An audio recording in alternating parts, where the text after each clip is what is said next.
sit on the corner and shook my shit. Now I'm finna give y'all another hit. Hey y'all, it's me, the Duchess Samara, aka the Assassin of SoCal from Oxnard, California. Y'all know what it is, and I'm competing for Santa Barbara Royalty and Pride Pageant. So my full name is the Duchess Samara. The main part is Samara. Samara is the name of the little girl from The Ring. Her name is Samara Morgan, which if you know the actual lore of Samara Morgan from The Ring, the whole premise of the 7 days that it takes before you die after watching the tape is actually related to the 7 deadly sins, because the original story of Samara and the spirit of Samara, which is like an actual demon queen, is kind of similar to the male Lucifer. So she was like the most beautiful goddess angel spirit who kind of just ended up becoming like the ruler of the underworld, but for spirits instead of like hell or whatever.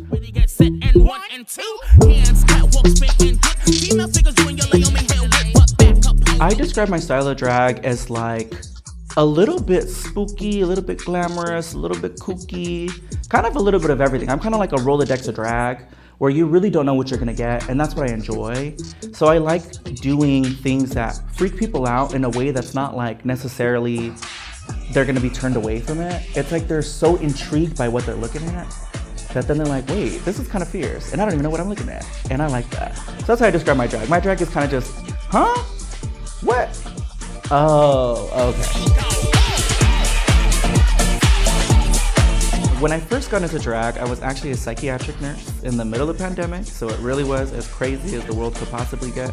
And just to make it a little bit crazier, I decided, why not try some drag? Throw some makeup on so I would get home after my long shifts at the hospital, honey, and I just put some makeup on, put a bad wig on, and just kind of turn into anything, everything, transform into whatever, just to kind of forget the reality of the world that we were in at the time. My biggest inspirations are actually clowns. I love clowns of all kinds.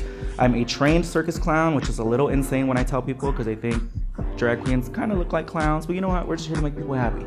So it kind of goes hand in hand if you really think about it.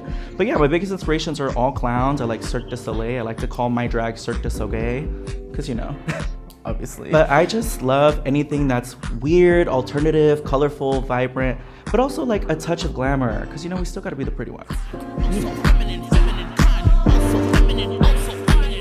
In terms of mental health, I feel like drag in itself is kind of self-therapy because you're creating something that you want to see. You're creating something that you want to see anywhere at any time. And again, you don't even have to be a human. You can turn yourself into an alien. You can turn yourself into a rabbit, into a cat, which I've done them all.